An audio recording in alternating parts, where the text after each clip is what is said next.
Heera Mandi diamond market Pakistan के शहर लाहौर में रहाइश पजीर एक मशहूर और वाज़े तौर पर नजरअंदाज की जाने वाली रेड लाइट जोन है। यहाँ ख्वातीन को मेराज और दीगर किस्म के जिनसी नाच करने के लिए अदायगी की जाती है। ख्वातीन की अक्सरियत इंतहाई गुर्बत की वजह से और अपने आप को अपने अहल खाना की फराहमी के काबिल न होने की वजह से इस तर्ज जिंदगी का इंतखाब करती हैं। वो ख्वातीन जो सिर्फ जिस्म फिरोशी के लिए आती हैं, वो मेरी राय में दूसरी जमात है। आज की तरह की तफसीलात में जाने से पहले हमें पहले ये समझने की जरूरत है कि ये कैसे वजूद में आया। हीरा मंडी ने लाहौर के पुराने शहर का एक हिस्सा तश्कील दिया जो मुगल सल्तनत के जमाने तक जाता है।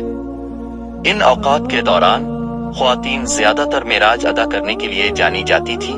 ये उनकी निस्बत बहुत मशहूर थी। दिलचस्प बात यह है कि हीरा मंडी शाही महल्ला ताराइल पड़ोस के मुतबादिल नाम से भी जानी जाती है। लाहौर का पुराना शहर रोशनाई गेट, बादशाही मस्जिद, लाहौर कला और हजारी बाग पर मुश्तमिल है। अगरचे दहाइयों के दौरान शहर के बाकी हिस्से जदीद हो गए हैं, दीवार वाला शहर माजी का एक तारीखी हवाला है। फिलहाल बहुत से लोग इस लफ्ज को पहचानते हैं तवाइफ जिस्म फिरोशी व के मुतबादिल के तौर पर, ताहम ये एक बार अशराफिया ख्वातीन मिंबरों पर मुश्तमिल एक ग्रुप था जिसने सख्त तरबियत हासिल की थी। ज्यादातर मशहूर जापानी शावे की तरह ख्वातीन तफरीही अफराद जिन्हें सख्त आदाब सिखाया जाता है। ये ख्वातीन बहुत ज्यादा बासर थीं। वो इस दौर में मौजूद उर्दू और जुनूबी एशियन अदब और रक्स की ज्यादातर मकबूलियत के जिम्मेदार थे। मुगल अहद के दौरान रिवायती गाना और नाचने के फन को जिंदा रखते हुए खूबसूरत दरबार इस इलाके में रहते थे। दर हकीकत यहाँ तक कि ये भी कहा जाता है कि नौउम्र शहंशाहों का उन तवाफोहे ने देखभाल किया था और उनके जरिया उन्हें अपने विरसा और सकाफत के बारे में सिखाया गया था। ये पुलिस वाले भी जो है ना खाने के गाहक होते हैं, बस इनका पहरे तो सही है, नहीं मिलता रहे तो ये आके रेट डाल के पकड़ लेते हैं।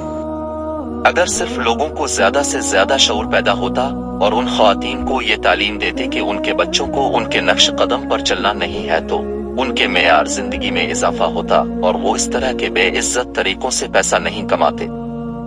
सियासतदान और पुलिस अहलकार जानबूझकर इस सूरत हाल को नजरअंदाज कर देते हैं। पुलिस ज्यादातर इसलिए करती है कि उन्हें भी कम तनख्वाह दी जाती है और आसानी से किसी भी किस्म की रिश्वत कबूल की जाती है।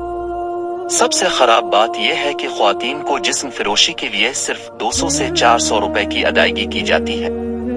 इतनी मुकद्दस चीज की अदायगी के लिए ये नाकाबिल यकीन हद तक कम कीमत है। मजीद ये कि मालूमात और तालीम की कमी की वजह से ख्वातीन की STD जैसे उमूर की तफहीम महदूद होती है और ये सब ज्यादा खतरनाक होता है। हीरा मंडी एक ऐसी जगह है जहाँ मर्द तफरी और ख्वातीन को जिमा करने के लिए अदायगी करते हैं। इन मर्दों, जिनमें अक्सरियत कम आमदनी वाले भी हैं, को ऐसे इक़दामात की जरूरत क्यों है?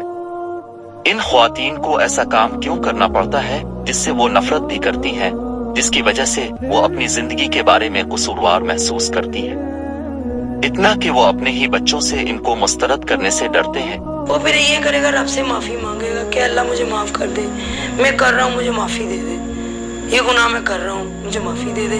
लेकिन मजबूरन उसे करना ही पड़ता है, अपनी भूख की वजह से, अपनी हालात की वजह से। पाकिस्तानी शहरी और हुकूमत इन ख्वातीन की मदद के लिए क्या कर सकती है? ये तमाम सवालात गौर करने के काबिल हैं। अफसोस की बात है कि इस वाहियात काम के दौरान ये ख्वातीन हीरा मंडी में अपने लिए तैयार करदा खुफिया मासूम जिंदगियों को जन्म देती रहेगी, जो बड़े हैकर उन्हें के बकश कदम पर चलेंगे।